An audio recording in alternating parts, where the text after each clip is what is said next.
So, good evening, guys, and welcome to all in the eighth session of vocational class Yoga Science. We discuss about Unit 2 brief history of yogic texts and asanas. So, we discuss about more asanas, and then today in today's session we discuss about two asanas, Brikshasana and Garunasana. So, first is Brikshasana.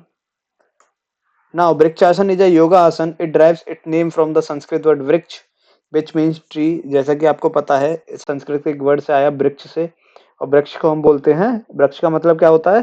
पेड़, tree. This yoga pose involves standing on one leg with the other leg bent and the sole of the foot resting against the inner thigh of the standing leg. तो ये जो एक ऐसा standing pose है जिसमें आपको एक पैर पे खड़ा होना होता है और दूसरा पैर होता है उसको आपके मोड़ के आपके जिस पैर पे खड़े हो उसके थाई पे लगाना होता है. तो since the pose resemble a tree, और इस पोज को इसलिए हम वृक्षासन बोलते हैं कि इस पेज को आप अगर देख रहे हो तो उसको आप में दिख रहा होगा कि ये कैसा दिख रहा है, एक पेड़ के जैसा. It is aptly name vrikshasana, इसलिए इसका नाम क्या पड़ा? Vrikshasana. So it strengthens the legs, arms, back, pelvic region and open the hips. It improves your neuromuscular coordination. It helps with balance, endurance and equilibrium. यानी कि ये आपके पैरों को, हाथों को, आपकी बैक को, आपके पेल्विक रीजन को और आपके हिप्स को ओपन करेगा और स्ट्रेंथ करेगा, और ये इंप्रूव करता है न्यूरोमस्कुलर कोऑर्डिनेशन को बढ़ाएगा, और ये हेल्प करेगा आपका बैलेंस बनाने में, इक्विलिब्रियम में और एंड्योरेंस में. So now, how to perform this yoga pose? Begin in a standing position with your feet hip width apart and arms by your side. आपको क्या करना है? आपको स्टैंडिंग पोजीशन में आना है. स्टैंडिंग पोजीशन में आके खड़ा होना है, और यानी कि फैला के बराबर और हाथों को बगल में रख के खड़े होकर शुरुआत करनी है. यानी आपको स्टैंडिंग पोजीशन में आके आपके पैरों को और हिप के बराबर विड्थ में फैला के, यानी उसके बराबर चौड़ाई में फैला के आपको आर्म नीचे रख के अपने आराम से खड़े होना है. Shift your weight on your left foot and bring your right foot up to the inner left thigh or calf. Avoid placing the foot directly on the knee joint. आपको क्या करना है? अपना वजन अपने बाएं पैर पर डालना है और दाहिने पैर को भीतरी जांग की तरफ, यानी जो आपकी थाइस है, इनर थाई, उसकी तरफ ले जाना है, और पैर को सीधे घुटने के जोड़ पर रखने से बचना है. यानी आपको पैर को सीधा घुटने के पास नहीं रखना, उससे बचना है. Find a focal point two help with balance and bring your palms together in front of your chest in a prayer position. तो आपको क्या करना है? आपका बैलेंस बनाए रखने के लिए एक केंद्र बिंदु ढूंढना है. फोकल पॉइंट, एक केंद्र बिंदु ढूंढना है, और अपनी हथेलियों को प्रार्थना की स्थिति में, देखिए पिक्चर में आपको दिख रही होगी कि वो प्रार्थना की स्थिति में अपनी हथेलियों को अपनी छाती के सामने से लेके जाना है. यानी कि प्रार्थना करने की स्थिति में अपने दोनों हाथों को प्रार्थना स्थिति में जाके छाती से लेके जाना है. Hold the pose, lengthen your spine, engage your core and open your chest. अपनी रीढ़ की हड्डी को लंबा करना है, लेंथन करना है, और केंद्र बिंदु को, अपने कोर को एंगेज करना है, और क्या करना है? अपनी छाती को खोलना है, चेस्ट को ओपन करना है. Hold the pose maintaining your balance and breathing deeply. You can extend your arms overhead keeping the palms together if you feel stable. तो आपको क्या करना है?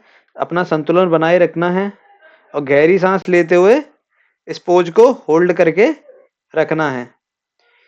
You can extend your arms overhead keeping the palms together if you feel stable. और यदि आप stable महसूस कर रहे हो, स्थिर महसूस कर रहे हो, तो आपको अपने हथेलियों को एक साथ रखते हुए अपनी बाहों के ऊपर की ओर फैला सकते हैं.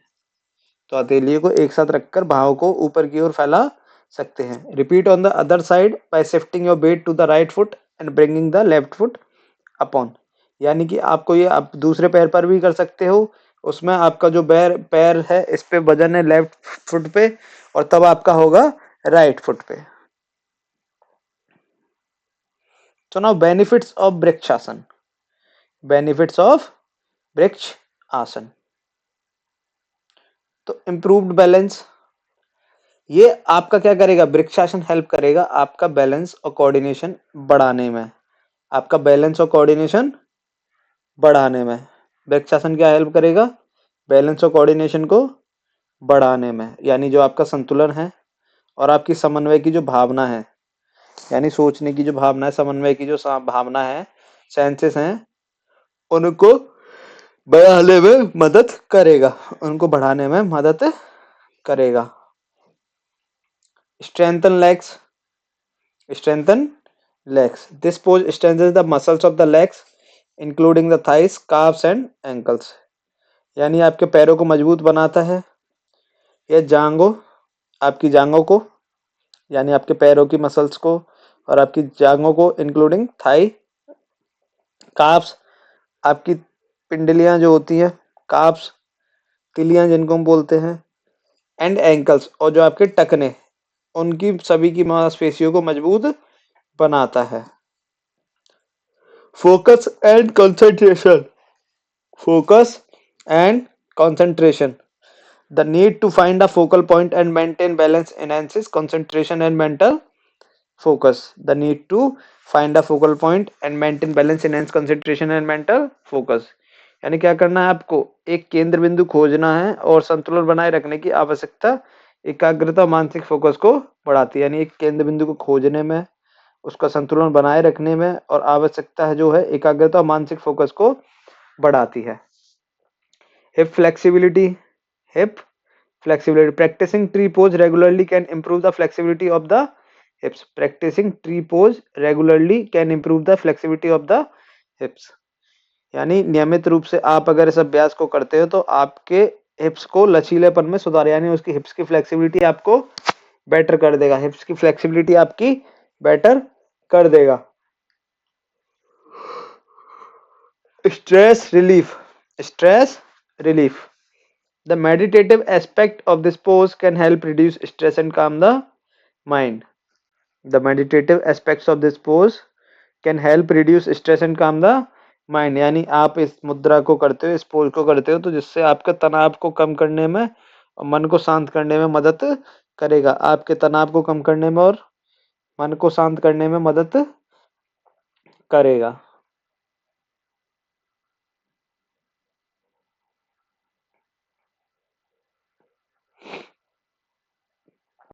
Next is cautions of vrikshasana, यानी आपको कौन सी सावधानियां लेनी है, कौन सी सावधानियां लेनी है, कॉशंस लेने हैं, तो वो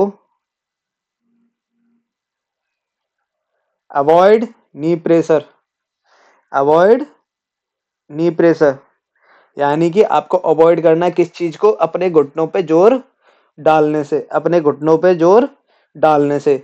तो do not place the foot directly on the knee joint, this could strain the knee and potentially lead to injury. यानी कि आपको क्या करना है, सीधे अपने पैर को नी जॉइंट पे यानी घुटने के जोड़ पे नहीं रखना है, घुटने के पास सीधे पैर को आपको प्लेस नहीं करना है, ठीक है। This could strain the knee and potentially lead to injury, इससे क्या हो सकती है, आपको इंजरी हो सकती है, इससे क्या हो सकता है, आपको इंजरी होने के चांसेस बढ़ जाएंगे। तो स्टार्ट विद सपोर्ट, यानी जब भी आपको कोई नया पोज करना है और आप या इस पोज में नए हो और आपको बैलेंस का इशू है, तो आपको क्या करना है, सपोर्ट के साथ स्टार्ट करना है। यानी कि कैसे करोगे, या तो आप किसी दीवार के सहारे खड़े होके, या आप चेयर के सहारे या चेयर के सहारे से खड़े होके, तो आपको स्टार्ट करना है सपोर्ट के साथ, आपको स्टार्ट करना है सपोर्ट के साथ, okay. Next is foot placement, यानी आपके जो पैर है वो कैसे, किस जगह कैसे रखोगे, foot placement. The foot can be placed on the inner calf or inner thigh, but avoid placing it directly on the knee. But directly, the foot can be placed on the inner calf or inner thigh, but avoid placing it directly on the knee. यानी जो आपका पैर है वो कहाँ होना चाहिए, आपके थाई इनर काफ की तरफ, यानी अंदर की पिंडलियों की तरफ, या इनर थाई की तरफ, इनर थाई अंदर की, अंदर जांघों के तरफ, अंदर जांघों की तरफ। बट अवॉइड करना है आपको, क्या चीजें अवॉइड करनी है, कि आपको सीधे घुटने पर नहीं रखना है, घुटने पर नहीं रखना है, आपको अवॉइड करना है घुटने पर डायरेक्टली प्लेस करने से, आपको अवॉइड करना है घुटने पर डायरेक्टली प्लेस करने से। Okay, and avoid if injured, avoid if injured, कि if you have ankle hip or knee injuries, if you have ankle, hip or knee injuries, consult with the healthcare professionals, consult with the healthcare professionals और yoga instructor before attempting vrikshasana. कि आपको क्या करना है, अगर आपको ankle की यानी टकने की कोई समस्या है, हिप की यानी कूलों की कोई समस्या है, या आपको कोई घुटनों की कोई भी इंजरी है, कोई भी चोट है घुटनों की, तो आपको क्या करना है, हेल्थ के प्रोफेशनल से, जो हेल्थ के प्रोफेशनल्स हैं उनसे सलाह लेनी है, या फिर प्रॉपर किसी योगा इंस्ट्रक्टर से सलाह लेनी है इस वृक्षासन को करने से पहले। ठीक है,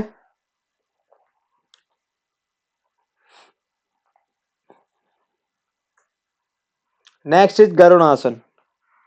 गरुड़ का क्या मतलब होता है, गरुड़ का मतलब होता है ईगल, तो इसलिए इस पोज को हम बोलते हैं ईगल पोज, ईगल पोज।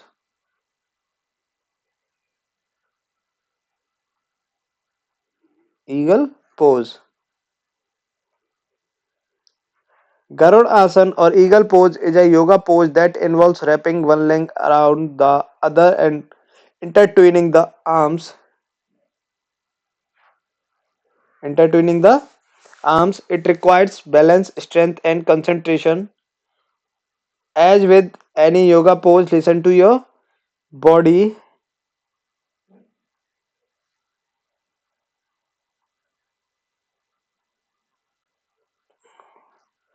यानी गरुड़ासन, जिसे हम ईगल पोज के भी नाम से जानते हैं, ये एक ऐसा योग पोज है जो क्या करता है, जिसमें आपका क्या है, wrapping one leg around the other. यानी देखिए आपको फोटो में दिख रहा होगा, एक पैर के ऊपर दूसरा पैर लिपटा हुआ है, एक पैर के ऊपर दूसरा पैर लिपटा हुआ है, और इंटरट्विनिंग हो रही है आर्म्स की, यानी एक दूसरे में जकड़ी हुई हैं, एक दूसरे में जकड़ी हुई हैं।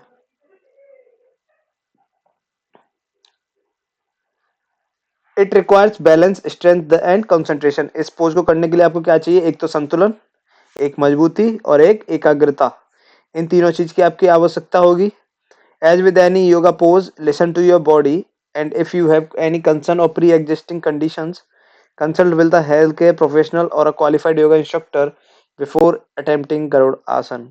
जैसे कि सभी योगा पोज में होता है, आपको क्या करना है, अपनी बॉडी की सुननी है, और अगर आपको कोई दिक्कत है, कोई समस्या है, कोई प्री एग्जिस्टिंग कंडीशंस हैं जो पहले से हैं, तो आपको क्या करना है, हेल्थ के प्रोफेशनल से कंसल्ट करना है या क्वालिफाइड योगा इंस्ट्रक्टर से गरुड़ आसन को करने से पहले। They can provide personalised guidance and modifications based on individual needs and abilities. यानी अगर आप इनसे कंसल्ट करोगे तो वो आपके अकॉर्डिंग कस्टमाइज भी कर देंगे, इस पोज को आपके अकॉर्डिंग कस्टमाइज कर देंगे, मॉडिफाइड कर देंगे, और उनकी गाइडेंस भी आपको पर्सनली मिल जाएगी। गरुड़ आसन is a balancing postures in a standing position. Garud Asana yoga is also called the eagle pose because the final position of the body resembles the beak of an eagle. यानी गरुड़ आसन वो है एक balancing posture है standing position का, यानी जो balancing बना के रखता है, एक ऐसा आसन है। जो गरुड़ आसन को एक और नाम से जानते हैं, ईगल पोज के नाम से। क्यों? क्योंकि जो इसकी फाइनल पोजीशन होती है वो कैसी दिखती है, बीक ऑफ एन ईगल, यानी ईगल यानी बाज की चोंच की तरह, बाज की चोंच की तरह। The eagle yoga asana helps to enhance concentration, alertness and awareness of the mind. जो ईगल है, जो बाज है, वो क्या करता है, हेल्प करेगा आपके कंसंट्रेशन, एकाग्रता को बढ़ाने में, एनहांस करने में, अच्छा करने में। अलर्टनेस, अलर्टनेस यानी कि सतर्कता, आपकी सतर्कता को बढ़ाने में और जागरूकता को बढ़ाने में, अवेयरनेस, इन सभी चीजों में क्या करेगा, मदद करेगा। Starting position, begin is a standing position with your feet hip with apart. यानी स्टैंडिंग पोजीशन में ही आना है, वही आपको हिप के और फीट के बीच एक विथ बना के यानी चौड़ाई बना के। Arm position, lift your right arm forward and parallel to the floor. Lift your right arm forward and parallel to the floor. Cross your left arm over the right and bend both elbows. Try to bring the palms of your hand together. यानी आपको अपने दाहिने हाथ को आगे की ओर उठाना है, फर्श के समानांतर रखना है। फिर आपको अपने बाएं हाथ को दाहिनी ओर से क्रॉस करना है, बाएं हाथ को दाहिनी ओर से क्रॉस करना है और दोनों कोहनियों को मोड़ना है। अपने हाथों की हथेलियों को एक साथ लाने का प्रयास करना है। जैसे कि आप देख सकते हो पिक्चर में, अपने हाथों की हथेलियों को एक साथ लाने का प्रयास करना है। Leg position, lift your right leg and cross it over the left thigh. Lift your right leg and cross it over the left thigh. If possible hook your right foot behind the left calf. यानी आपको क्या करना है, दाहिना पैर उठाना है और बाई जांघ के ऊपर से पार करना है। दाहिना पैर उठाना, बाई जांघ के ऊपर से पार करना है। अगर संभव हो पा रहा है तो अपने दाहिने पैर की बाएं पिंडली के पीछे फंसा लेना है, जैसे कि आपको दिख रहा होगा पोज में। यानी कि आपको अगर संभव हो पा रहा है तो आप उस पैर को पिंडली यानी जो तिली है आपकी, उनके पीछे फंसा लेना है। Balance and focus. Balance and focus यानी संतुलन बना के रखना और फोकस बना के रखना। Engage your core and find a focal point two help with balance. यानी आपको अपना जो मूल है, जो कोर है, उसको संलग्न करना है और संतुलन में सहायता के लिए केंद्र बिंदु भी खोजना है। संतुलन में सहायता के लिए केंद्र बिंदु भी खोजना है। Sink into a slight squat. Sink into a slight squat ensuring that your weight is evenly distributed between both legs. आपको यह सुनिश्चित करना है कि आपका वजन दोनों पैरों के बीच समान रूप से बटा हुआ है। यानी कि आपको यह सुनिश्चित करना है कि आपको जो बॉडी का पूरे का वजन है वो दोनों पैरों पर बराबर बटा होना चाहिए। Hold and breathe. Hold and breathe यानी क्या करना है, hold the pose for 15 to 30 second, breathing deeply and maintaining your focus. आपको क्या करना है, गहरी सांस लेते हुए अपना ध्यान केंद्रित करना है और 15 से 30 सेकंड के लिए इसी पोज में बने रहना है। Unwind the arms and legs returning to the starting position. Unwind the arms and legs returning to the starting position. यानी आपको हाथ और पैरों को खोलकर प्रारंभिक स्थिति में लौट जाना है। जो शुरुआत की स्थिति थी उसी में लौट जाना है। Repeat on other side. Switch sides by lifting your left arm forward, crossing the right arm over and wrapping the left leg around the right. यानी आपको क्या करना है, दूसरी तरफ भी, दूसरे पैर पर भी करना है। अब आपको अपने बाएं हाथ को उठाकर आगे उठाकर दाएं हाथ को ऊपर से पार करना है और बाएं पैर को दाएं पैर के चारों ओर लपेटकर इस पोज को करना है। देखिए किस तरीके से करना है। यानी आपकी स्पाइन सीधी होनी चाहिए, पेल्विस न्यूट्रल नहीं होना चाहिए, चेस्ट उठा हुआ होना चाहिए और फुट भी न्यूट्रल नहीं है। तो ठीक है, तो सही कौन सा है करने का तरीका और गलत कौन सा है। बेनिफिट्स, इम्प्रूव्ड बैलेंस यानी कि क्या करेगा, आपके शरीर का संतुलन बढ़ाएगा, संतुलन में सुधार करेगा। Garudasana challenge your balance helping to enhance stability and coordination. Garudasana challenges your balance and helping to enhance stability and coordination. यानी कि जो आपके गरुड़ आसन है वो आपको बैलेंसिंग में चैलेंज करता है, आपके बैलेंस को यानी संतुलन को चैलेंज करता है। और जो आपकी स्थिरता है और समन्वय है यानी कोऑर्डिनेशन, समन्वय है, इन दोनों को बढ़ाने में मदद करता है। Strengthen leg muscles. Strengthen leg muscles. This pose strengthen the muscles in the legs including the thighs and carbs. यानी कि आपके पैर की मांसपेशियों को मजबूत बनाता है और यह आसन जांघों और जांघों और पिंडलियों सहित पैरों की मांसपेशियों को मजबूत बनाता है। Stretch shoulders and upper back. Stretch shoulders and upper back यानी Garudasana involves a deep stretch in the shoulder and upper back promoting flexibility. यानी कि गरुड़ासन में जो है कंधे और पीठ का ऊपरी हिस्से में खिंचाव होता है, जो कंधे और पीठ का ऊपरी हिस्सा है उसमें खिंचाव होता है और जो लचीलेपन को बढ़ावा देता है, जो लचीलेपन को बढ़ावा देता है।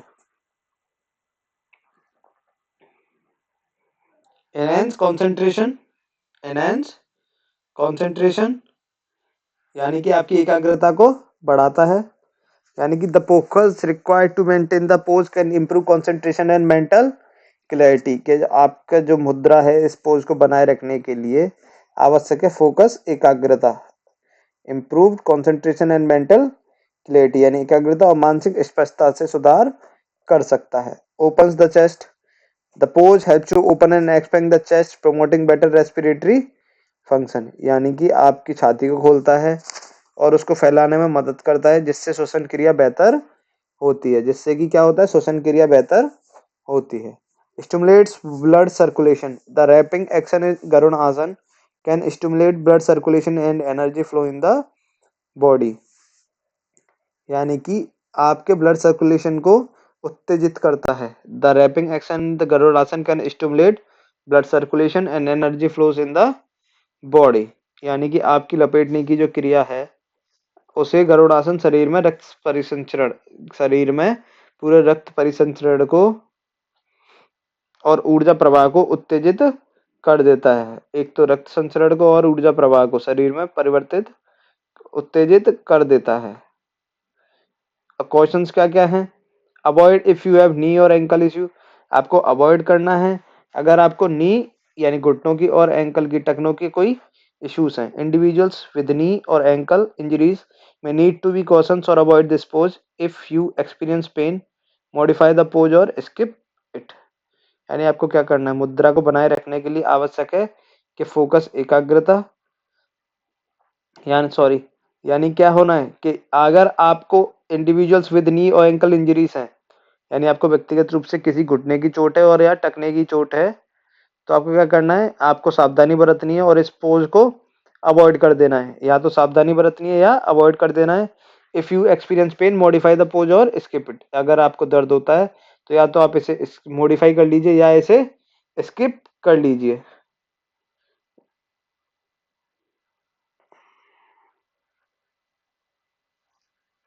Modify for balance issue, if you have difficulty with balance practice near ball or use a chair for support, यानी कि अगर आपको बैलेंस बनाने में दिक्कत आती है तो आपको वही सपोर्ट लेके कर देना है स्टार्टिंग में, या तो आपको दीवार के सहारे खड़े होके या फिर चेयर को सपोर्ट में लेके। तो be mindful of shoulder flexibility, if you have shoulder issues or limited flexibility be cautious when wrapping the arms, you can modify by keeping the arms parallel to each other. अगर आपको किसी shoulder का issue है या आपकी flexibility अच्छी नहीं है तो आपको क्या सावधानी बरतनी है, जब आप अपने हाथों को रैप करोगे, जब अपने हाथों को मोड़ोगे, रैप करोगे, you can modify by keeping the arms parallel to each other, आप मॉडिफाई कर सकते हो अपने आर्म्स को, दोनों हाथों को पैरेलली, समांतर रूप से एक दूसरे के। Pregnancy, pregnant individuals should be careful with deep twist and balance poses. It's advisable to consult healthcare professional or experienced prenatal yoga instructor for guidance. अगर किसी व्यक्तिगत रूप से आप प्रेग्नेंट हैं, यानी जो गर्ल्स प्रेगनेंसी में हैं, उनको केयरफुल रहना किस चीज से, डीप ट्विस्ट से, यानी गहरे मुड़ाव से और बैलेंस वाले पोजेस से। इसके लिए उनको एडवाइस करनी है, कंसल्ट करना है कि आप हेल्थ के प्रोफेशनल से बात करें या एक्सपीरियंस प्रीनेटल योगा इंस्ट्रक्टर से, किसके लिए, आपके गाइडेंस के लिए। High blood pressure, individuals with high blood pressure should be cautions and avoid excessive squeezing और ग्रिपिंग इन द पोज, यानी क्या करना है आपको, इंडिविजुअली हाई ब्लड प्रेशर, व्यक्तिगत रूप से अगर आपको क्या है, हाई बीपी है, तो आपको सावधानी बरतनी है, अवॉइड करना है स्क्वीजिंग को और ग्रिपिंग को, अवॉइड करना है इस पोज में। So thank you guys for today session.